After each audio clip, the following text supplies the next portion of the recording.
नमस्कार, हमारे चैनल एके GK mix में आपका हार्दिक स्वागत है। दोस्तों, हमने जो 1500 साइंस के प्रश्नों का जो टारगेट रखा है उसमें से आज ही हमारा 6वां वीडियो है। और यदि पिछले वीडियो आपको देखना है तो डिस्क्रिप्शन बॉक्स में एक लिंक बना दिया है, उसमें जाके आप देख सकते हैं। तो इस वीडियो को अंत तक देखें। तो चलो शुरू करते हैं। इसका पहला प्रश्न, रक्त समूह ब्लड ग्रुप की खोज किसने की थी? ऑप्शन में है Alexander Fleming, William Harvey, Landsteiner, अरस्तु। तो जिसका राइट आंसर होगा option number C, Karl Landsteiner. यह रक्त समूह है, ठीक है। रक्त समूह की खोज की थी लैंड स्टीनर। और यदि पूछे रक्त परिसंचरण की बात करें तो वो की थी विलियम हार्वे ने। अगला प्रश्न, पोलियो वैक्सीन की खोज किसने की थी? ऑप्शन में है Isaac Newton, Albert Einstein, Jonas Salk, madam Curie. तो पोलियो को वैक्सीन की जो खोज की थी वो जोनास साल्क ने की थी। ऑप्शन नंबर इसका सी सही होगा। अगला प्रश्न, तीसरा प्रश्न है, एक बल किसी वस्तु में 3 मीटर प्रति सेकंड स्क्वायर का त्वरण तथा दूसरी वस्तु पर 6 मीटर प्रति सेकंड स्क्वायर का त्वरण उत्पन्न करता है। यदि दोनों वस्तुओं को एक साथ बांधकर वही बल लगाया जाए तो उत्पन्न त्वरण होगा। यानी एक उभयनिष्ठ त्वरण पूछ रहा है, ठीक है। दो वस्तुएं हैं, दो वस्तुओं पर एक पल लग रहा है 3 का त्वरण, एक पल लग रहा है 6 का त्वरण, ठीक। अब इसका एक फार्मूला होता है, जब इस तरह का सवाल दिया हो तो इसमें उभयनिष्ठ त्वरण निकालते हैं। उभयनिष्ठ त्वरण ए बराबर होता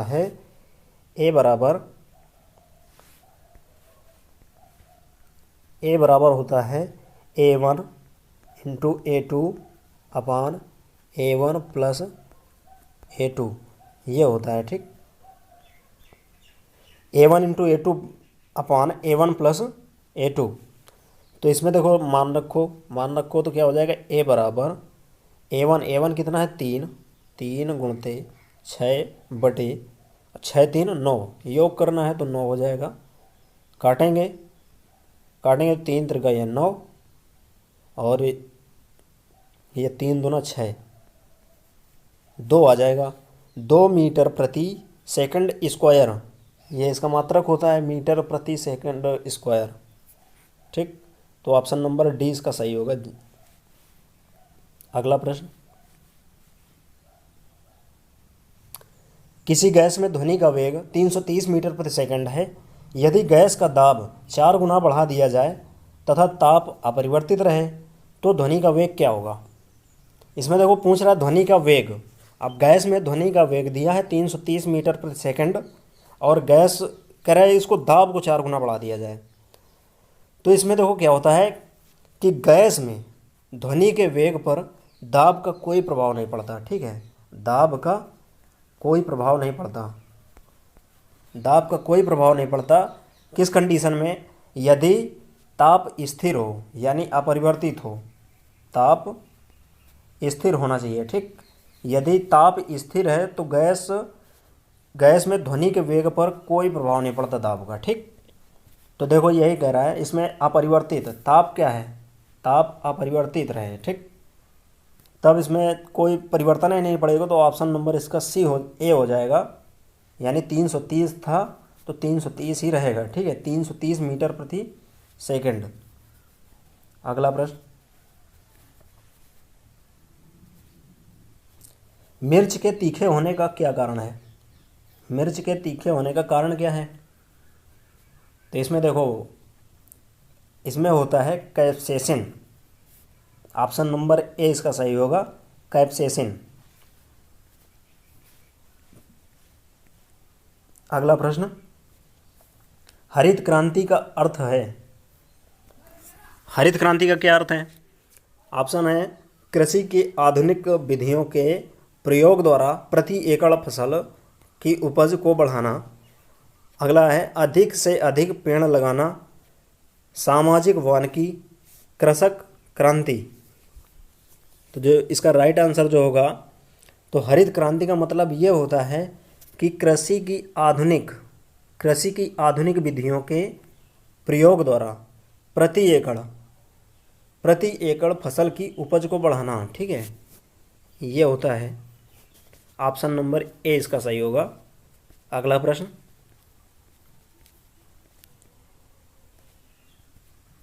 किस वर्ष भारत विश्व का सर्वाधिक दूध उत्पादक देश बना? किस वर्ष भारत विश्व का सर्वाधिक दूध उत्पादक देश बना? तो ये बना था 1998 ईस्वी में बना था। ठीक है, 1998। ऑप्शन नंबर इसका सी सही होगा। देखो, भारत तो पहले स्थान पर है दूध उत्पादन में, फर्स्ट नंबर पर है इंडिया। ठीक, सेकंड में कौन है? सेकंड में है अमेरिका, यूएसए। ठीक, दूसरे नंबर पर यूएसए आता है, अमेरिका है। अगला प्रश्न, भारत में सर्वाधिक भेड़ें किस राज्य में पाई जाती हैं? सबसे ज़्यादा भेड़ें किस राज्य में पाई जाती हैं? तो इसका राइट आंसर होगा ऑप्शन नंबर बी, राजस्थान में सबसे ज़्यादा है। ठीक, अगला प्रश्न, एक रासायनिक परिवर्तन नहीं है। इसमें कह रहा है रासायनिक परिवर्तन कौन सा नहीं है? एक अंडा का पकाना, एक आइस क्यूब का पिघलाना, एक केक को बेक करना, केला सड़ना। तो देखो, होता क्या है, रासायनिक परिवर्तन क्या होता है कि जब कोई पदार्थ किसी अन्य पदार्थ से मिलकर एक नया पदार्थ बनाता है, ठीक, एक दूसरा ही पदार्थ बन जाए, वो पुनः मतलब उसी स्थिति में ना आ सके। ठीक, ये होता है रासायनिक परिवर्तन। ठीक है, तो इसमें देख लीजिए कौन सा सही होगा। एक अंडा का पकाना, अंडा पकाने के बाद पुनः अंडा थोड़ा ना बनाया जा सकता है, वही ओरिजिनल। ठीक है, तो ये तो हो नहीं सकता। एक आइस क्यूब का पिघलाना, भाई आइस का कोई बर्फ़ का टुकड़ा मान लो है, उसको हमने पिघला दिया, पिघला के पुनः आइस बनाया जा सकता है, तो हमारा रासायनिक जो परिवर्तन होगा नहीं है, कह रहा है रासायनिक परिवर्तन नहीं है। तो देखो, अंडा जो है रासायनिक परिवर्तन नहीं है। ठीक, केक को बेक करना, भाई केक को हम कोई यूज़ अगर करते हैं तो दोबारा उसको नहीं बनाया जा सकता, यानी ये रासायनिक परिवर्तन है, तो ये भी इसका नहीं सही होगा।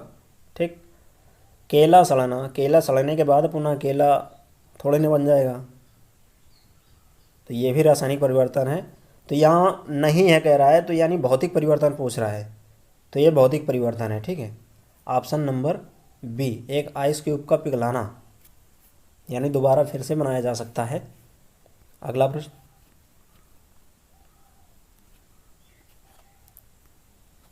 जल में हाइड्रोजन तथा ऑक्सीजन का अनुपात भार के अनुसार है। अब ये भार के अनुसार पूछ रहा है। ठीक है, तो ये क्या हो जाएगा, इसका राइट आंसर जो होगा option number D, option number D सही होगा इसका, 1:8। अब देखो निकालेंगे इसे, इसको जल में H2O में ऑक्सीजन का अनुपात भार के अनुसार क्या होगा। तो इसमें देखो कैसे निकालेंगे।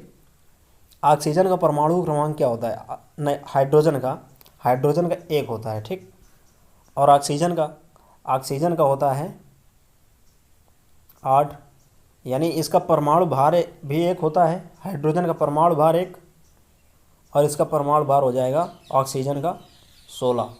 ठीक, अब इसमें देखो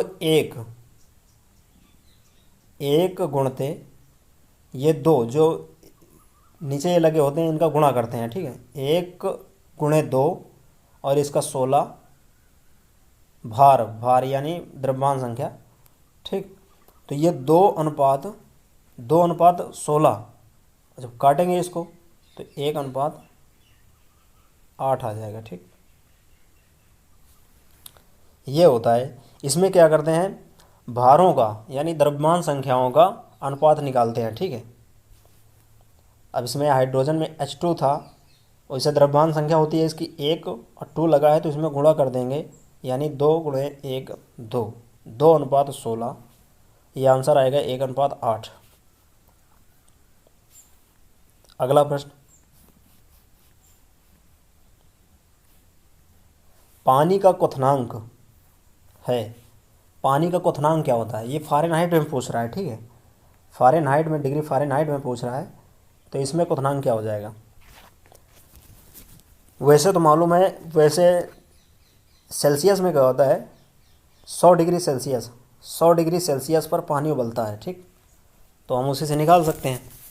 100 डिग्री सेल्सियस में जब पानी उबलता है और ये फ़ारेनहाइट में पूछ रहा है, तो इसका फार्मूला क्या होता है, तो फार्मूला होता है इसका C/5 बराबर F माइनस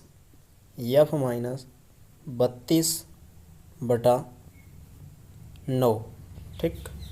इसमें देखो, इसमें मान रखेंगे C/5 बराबर F माइनस 32/9, इसमें जब मान रखेंगे तो ये आ जाएगा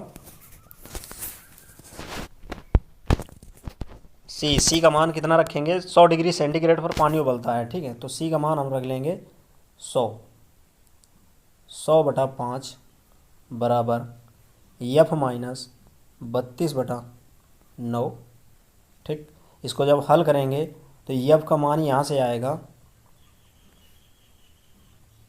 900, इधर 9 को गुणा कर दो, 900 बराबर 5F माइनस 5 दूना 10, 5 यानी 160, ठीक। यहाँ से 5F बराबर आ जाएगा, 5F बराबर, ये इधर आएगा तो इसमें जुड़ जाएगा तो हो जाएगा 1060, 1060। जब इसको काटेंगे तो कितना आएगा, F बराबर सीधे हो जाएगा, इसमें 5 दूना 10 और 5 दूना 10, ये यहाँ से उधर गया तो ये हो जाएगा, नहीं 5 1 5 और 1 ये 5 दूना 10, यानी 212 डिग्री फ़ारेनहाइट, ये इसका राइट आंसर होगा, ठीक। 212 degree Fahrenheit, option number B इसका सही है, ठीक है। अगला प्रश्न, आतिशबाजी में हरा रंग किसके क्लोराइड लवण के कारण दिखाई दे, हरा रंग पूछ रहा है, आतिशबाजी में हरा रंग किसके कारण होता है, तो ये होता है बेरियम, ऑप्शन नंबर इसका बी सही होगा, बेरियम की वजह से, ठीक।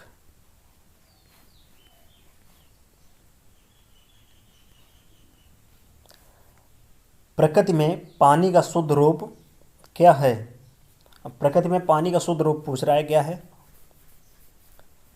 तो ये सबसे जो शुद्ध रूप होता है प्रकृति में पानी का, वो होता है वर्षा का जल, इसका राइट आंसर होगा ऑप्शन नंबर ए, वर्षा का जल सबसे शुद्ध होता है, ठीक।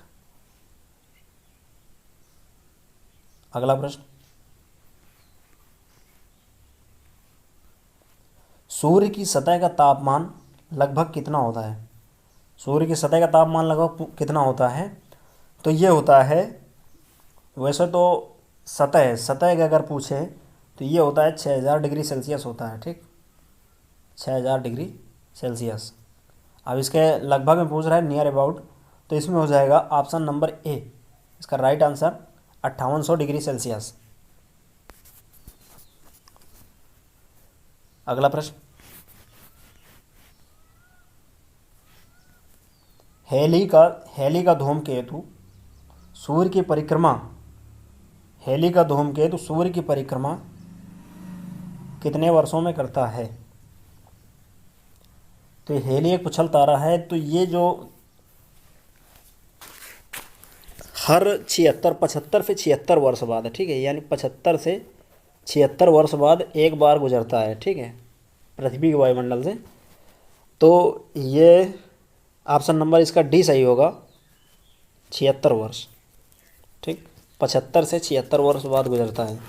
तो ये पिछली बार कब गुजरा था, पिछली बार गुजरा था ये गुजरा था 1986 में गुजरा था, ठीक है, 1986 में गुजरा था। और इसमें 75 जोड़ो कितना हो जाएगा, 1961। 1961 यानी 62, 76 जोड़ेंगे इसमें, 76, ठीक। तो 1962 में लगभग जाके ये गुजरेगा, ठीक। किसी किसी बुक में दिया होता है कि 1961, भाई 75 से 76 वर्ष है तो 1962 भी यहाँ एक ऑप्शन होगा उसमें, ठीक है, या तो 61 होगा या तो 62 होगा, ठीक। अगला प्रश्न, 3 किलोग्राम द्रव्यमान का एक पिंड 20 मीटर प्रति सेकंड के वेग से गति कर रहा है, तो पिंड का संवेग ज्ञात कीजिए। तो बड़ा ही सिंपल है, फार्मूला में सीधे फार्मूला बेस पर है। तो देखो इसका क्या होता है, संवेग p बराबर होता है mv, ठीक, p बराबर mv। और यहाँ m का मान दे चुका है 3 दे चुका है, और v का मान कितना है 20 मीटर प्रति सेकंड, यानी ये हो जाएगा 20 या 60 मीटर प्रति सेकंड। इसका राइट आंसर जो होगा ऑप्शन नंबर ए।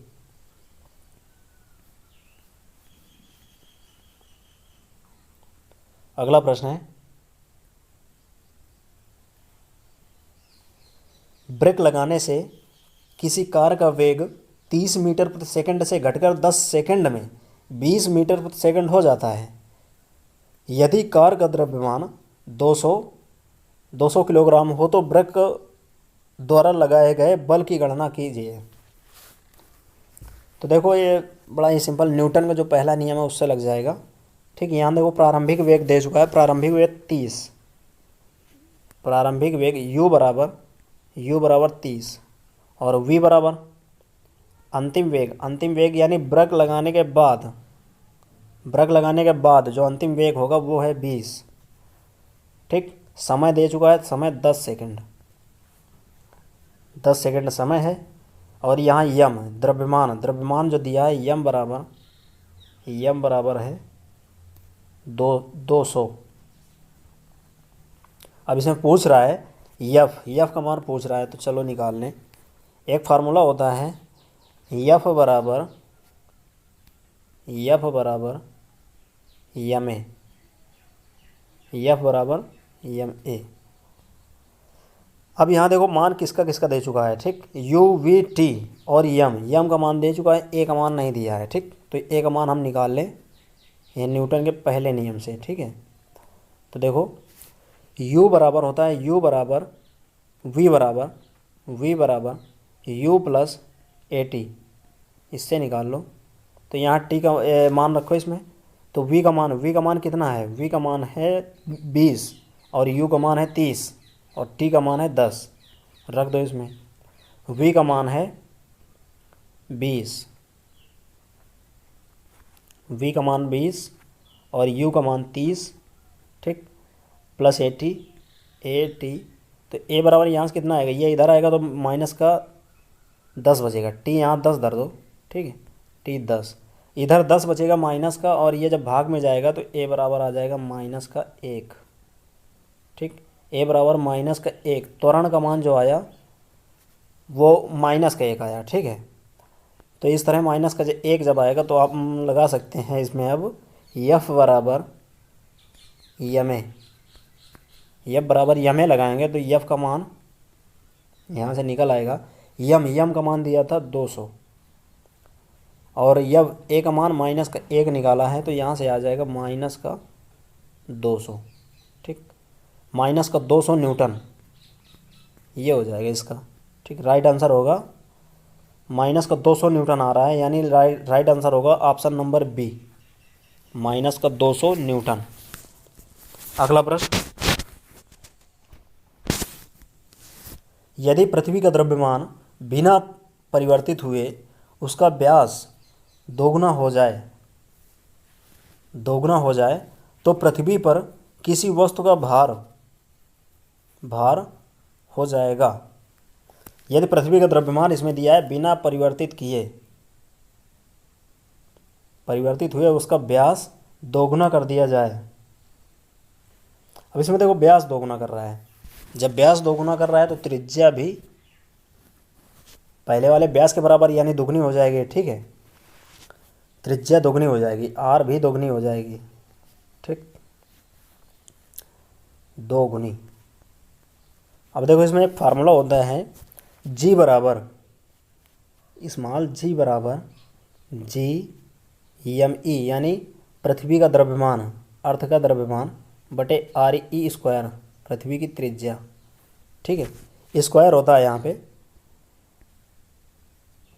अब ये कितना हो जाएगा इसमें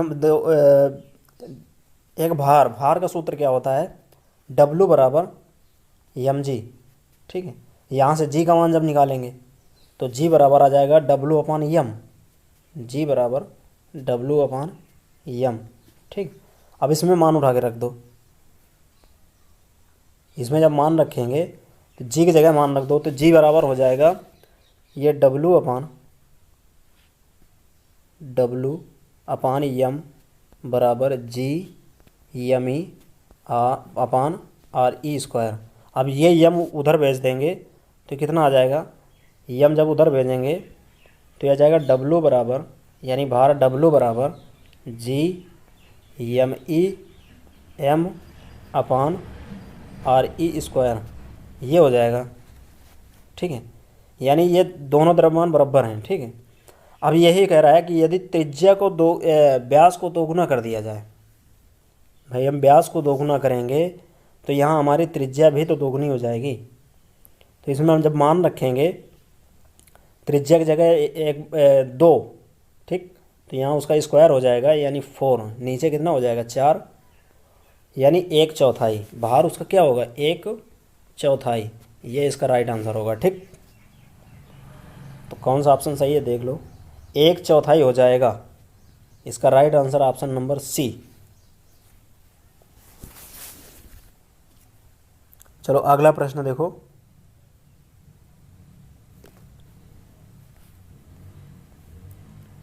वाट सेकंड, अगला है वाट सेकंड मात्रक है। वाट सेकंड किसका मात्रक है, तो ये है, देखो एक फार्मूला हम बताएं, ये फार्मूला होता है वी बराबर पी बराबर पी, शक्ति पी बराबर डब्लू अपान टी, ठीक, ये होता है। यहाँ ये कार्य या ऊर्जा, ये जो है कार्य या ऊर्जा, क्योंकि कार्य का मात्रक भी जूल होता है और ऊर्जा का मात्रक भी जूल होता है, ठीक। तो यहाँ देखो ऊर्जा इसको समझ लेंगे तो ऊर्जा डब्लू बराबर क्या हो जाएगा, यहाँ से डब्लू बराबर जो आएगा पी टी आएगा, ठीक, पी इंटू टी। और शक्ति का मात्रक क्या होता है वाट और टी सेकंड, वाट सेकंड। तो जिसका राइट आंसर होगा ये होगा ऊर्जा का मात्रक होता है वाट सेकंड, ठीक, ऑप्शन नंबर बी। अगला प्रश्न, एक कार और एक ट्रक की गति समान है, एक कार और एक ट्रक की गति समान है, ठीक है। तो उसके संवेग क्या होगा, ठीक, कह रहा है दोनों का समान होगा, कार का अधिक होगा, ट्रक का अधिक होगा, सूचना अपर्याप्त है। तो इसमें देखो संवेग P बराबर होता क्या है, P बराबर होता है यम वी, P बराबर यम वी, ठीक, ये संवेग का सूत्र होता है। तो इसमें देखो यम का मान जो होगा, इसमें क्या दिया है, गति समान है, v का मान दोनों का समान है, ठीक है, दोनों एक ही गति से चल रहे हैं, ठीक। बट इसमें जो द्रव्यमान होगा वो कार का द्रव्यमान ट्रक के द्रव्यमान से तो कम होगा, ठीक है, कार का जो द्रव्यमान होगा वो ट्रक के द्रव्यमान से तो कम होगा, यानी इसका द्रव्यमान ज़्यादा होगा, ठीक। तो इसमें हम कुछ भी मान लें, इसको माना कि 5 मान लिया और इसको 10 मान लिया, सपोज दैट, ठीक। और v जो वेग समान है वो हमने मान लिया कि ये है 2, ठीक, ये 2 है। अब इसमें मान रखो, देखो मान रखेंगे तो P बराबर एम वी, दोनों में मान रख दो, कार के लिए पहले रखो, कार के लिए, ठीक, कार का संवेग क्या होगा P एम वी, यम का मान इसमें माना है 5 और v का मान कितना माना है 2, तो ये कितना आ जाएगा, 5 दूना 10। भाई कार्य का जो संवेग क्या होगा, 10 आएगा। ठीक, अब इसी तरह निकाल लो ट्रक का। ट्रक का जब निकालेंगे तो इसमें माना है हमने 10 और वेग माना था 2, यानी 10 दूना कितना हो जाएगा, 20। इसका संवेग आएगा 20। तो भाई जिसका द्रव्यमान ज़्यादा है उसका संवेग भी ज़्यादा होगा, यदि वो समान है, गति समान है तब। ठीक है, तो इस तरह हमारा ये हो जाएगा, ट्रक का संवेग अधिक होगा। ठीक है, तो इसका राइट आंसर जो होगा ऑप्शन नंबर सी, ट्रक का अधिक होगा। ठीक, अगला प्रश्न, यदि किसी पिंड का संवेग दोगुना कर दिया जाए, पिंड का संवेग दोगुना कर दिया जाए तो उसकी गतिज ऊर्जा हो जाएगी। ये बहुत ही इंपॉर्टेंट क्वेश्चन है, ये कई बार प्रश्न एग्जाम में पूछा जा चुका है और ये हमेशा क्वेश्चन पूछता है। ठीक है, इससे कुछ न्यूमेरिकल भी आ जाते हैं, वो भी आप देख सकते हैं, आगे बताएंगे इसमें, देखो अगले वीडियो में। तो ये बहुत ही इंपॉर्टेंट है, इसको ध्यान से देखिए। देखो फार्मूला क्या होता है, P बराबर होता है यम वी, संवेग P बराबर होता है यम वी। यदि हम दोनों पक्षों का वर्ग कर दें, ठीक है, दोनों पक्षों का वर्ग कर दें तो यहाँ से आ जाएगा P स्क्वायर बराबर m square into v square. अब यहाँ से हम v का मान जब निकालेंगे तो यानी वी स्क्वायर वर्ग करके जब v का मान निकालेंगे तो आएगा P स्क्वायर अपान यम स्क्वायर। ठीक, ये हो जाएगा। अब जब इसे मान रखेंगे, ऊर्जा क्या होता है, K, काइनेटिक एनर्जी, K बराबर हाफ यम वी स्क्वायर। ठीक, ये होता है। अब वी स्क्वायर की जगह मान रख दें, वी स्क्वायर की जगह मान क्या है, P स्क्वायर अपान यम स्क्वायर।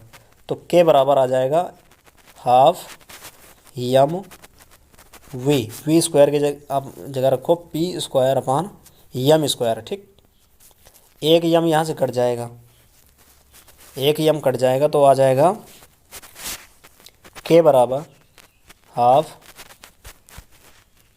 P स्क्वायर अपान यम। अब यही देखो पूछ रहा था, इससे मालूम पड़ जाएगा। ठीक, कह रहा है यदि संवेग को दोगुना कर दें, संवेग को दोगुना कर दें यानी P को दोगुना कर दें इसको, तो इसमें कह रहा है काइनेटिक एनर्जी यानी गतिज ऊर्जा क्या हो जाएगी। तो इसको ये गतिज ऊर्जा कितनी हो जाएगी, स्क्वायर है और दोगुना करेंगे तो कितना हो जाएगा, 4 गुना, यानी 4 गुना हो जाएगा। ठीक, गतिज ऊर्जा जो इसकी होगी 4 गुनी, संवेग को दोगुना करेंगे तो गतिज ऊर्जा 4 गुनी। तो इसका कौन सा ऑप्शन सही है, ऑप्शन नंबर सी, 4 गुनी। अगला प्रश्न, नाइट्रोजन की संयोजकता होती है 1 3 5 7। क्या होगी इसमें, नाइट्रोजन की संयोजकता। तो सबसे पहले देखो होता क्या है, इसका परमाणु क्रमांक क्या होता है नाइट्रोजन का, N, नाइट्रोजन 7 होता है, N 7। ठीक है, 7 होता है। तो इसको 2 प्रकार से हम निकाल सकते हैं इसकी संयोजकता। ठीक है, हम बता दे रहे हैं दोनों प्रकार से। तो या तो इसका इलेक्ट्रॉनिक विन्यास पहले कर लो, है एक ही नियम बट समझने में थोड़ा फेर है। ठीक, है एक ही नियम, तो जो सिंपल लगे वही करना। ठीक, 1s2, इसका इलेक्ट्रॉनिक विन्यास 1s2 2s2। अब देखो कितने हो गए, ऊपर ये हो गए 2 2 4 हो गए, हमें 3 और चाहिए, 1s2 2s2 2p6 2p6 होता है। ठीक है, यस का 2 होता है, पी का 6 होता है, डी का 10 होता है और एफ का 14 होता है। ठीक है, तो ये हो जाएगा 6 यानी तो करेंगे नहीं, तो इसमें आ जाएगा 2 2 4 यानी 3 करेंगे। ठीक, 4 3 7 हो गए, 7 इधर हो गए 7 इधर। ठीक, अब इसमें देखो P था, तो P के कक्षक को पूरा करने के लिए कितने इलेक्ट्रॉनों की और आवश्यकता होगी। तो जो जितने इलेक्ट्रॉनों की आवश्यकता होती है वही संयोजकता होती है। ठीक है, जितने इलेक्ट्रॉनों की आवश्यकता होगी वही उसकी संयोजकता हो जाएगी। ठीक, P का जो कक्षक है उसमें भरने के लिए देखो 3 की आवश्यकता है। ठीक, 3 की आवश्यकता है यानी 6 होता है ना, P6 होता है इस तरह। ठीक, अब यहाँ हमने क्या किया, 3 रख दिया तो 3 बचा। जो आगे हमको आवश्यकता है वही इसकी संयोजकता होगी। और एक पूछता है संयोजी इलेक्ट्रॉन, तो संयोजी इलेक्ट्रॉन क्या होंगे, जितने लास्ट कक्षक में जो इलेक्ट्रॉन बचे जो हों, ठीक है, वो इसके संयोजी इलेक्ट्रॉन होंगे। ठीक, तो संयोजकता हमारी 3 आ जाएगी इसकी। अगला प्रश्न, www के आविष्कारक तथा प्रवर्तक हैं। वर्ल्ड वाइड वेब, इसके आविष्कारक कौन थे? तो जिसका राइट आंसर होगा option number D, Tim Berners-Lee थे। अगला प्रश्न, ईमेल का पूरा रूप फुल फॉर्म, ईमेल का फुल फॉर्म है। तो इसमें ऑप्शन है electronic mail, electric mail, electromagnetic mail, इनमें से कोई नहीं। तो जिसको राइट आंसर होगा ये होता है इलेक्ट्रॉनिक मेल, इसका राइट आंसर ए। अगला प्रश्न, प्रथम वेब ब्राउज़र है, जो पहला वेब ब्राउज़र बना था वो कौन सा है? तो जो पहला वेब ब्राउज़र बना था टिम बर्नर्स-ली ने किया था इसको खोज। ठीक है, तो टिम बर्नर्स-ली अभी आपको बताया हमने, आप ये ठीक www इन्होंने किया था, सबसे पहला ये वेब ब्राउज़र है। ठीक, तो इसमें हो जाएगा वर्ल्ड वाइड वेब, www। तो इस तरह हमारे 25 क्वेश्चन पूरे हुए। इसमें आप कमेंट्स में जाके बताएं कि 25 में से हमारे कितने का आंसर सही हुआ। और यदि आपको पिछले वीडियो देखना है तो डिस्क्रिप्शन बॉक्स में आपको एक लिंक मिल जाएगी, उसमें जाके पूरे देख सकते हैं वीडियो। ठीक, नमस्कार।